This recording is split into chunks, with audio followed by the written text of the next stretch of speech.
Bonjour tout le monde, est-il intéressant de poser des interdits dans la relation amoureuse? Et j'ai envie de vous dire, mauvaise idée. Pourquoi? Parce que quand on a un interdit, en général, la seule chose qu'on a envie de faire, c'est de franchir cet interdit, parce que l'être humain est quand même foncièrement rebelle en général, et donc s'il y a un interdit, on va avoir envie de dépasser un petit peu les limites, soit pour signifier à l'autre que on est libre, on fait ce qu'on veut, qu'importe les interdits, soit aussi pour dire s'il y a un interdit, c'est excitant, moi j'aimerais bien vivre un peu dangereusement. Qu'est-ce qui va se passer si je franchis cet interdit?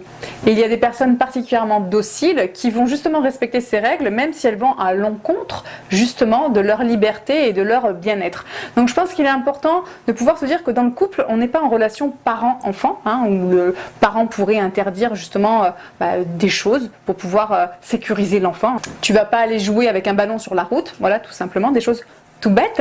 Et dans la relation de couple, justement, on est adulte à adulte, on n'est pas parent-enfant. Donc il est important de pouvoir dire à l'autre qu'on lui fait confiance, qu'il est libre de faire tout ce qu'il veut quand il veut, partir en vacances avec ses copains ou ses copines, passer un week-end chez ses parents. Voilà, on n'est pas obligé d'être tout le temps collé l'un à l'autre et de pouvoir faire confiance, justement, ça fait beaucoup de bien, ça donne de la légèreté dans le couple. Et justement, je pense que ça aide à grandir et à faire mûrir les gens individuellement et aussi à faire maturer le couple vers quelque chose de beaucoup plus doux, de léger, où on a confiance et où la liberté de l'autre n'est pas un problème. Je pense qu'il est important que vous puissiez vous poser la question en quoi la liberté de l'autre vient menacer votre confiance dans la relation amoureuse que vous avez mis en place avec cet autre et la relation de confiance que vous avez avec vous-même. Est-ce que vous êtes déjà en propre sécurité avec vous ou est-ce que justement ça c'est quand même quelque chose qui est compliqué, donc du coup encore moins facile de donner sa confiance quand on n'a pas confiance en soi.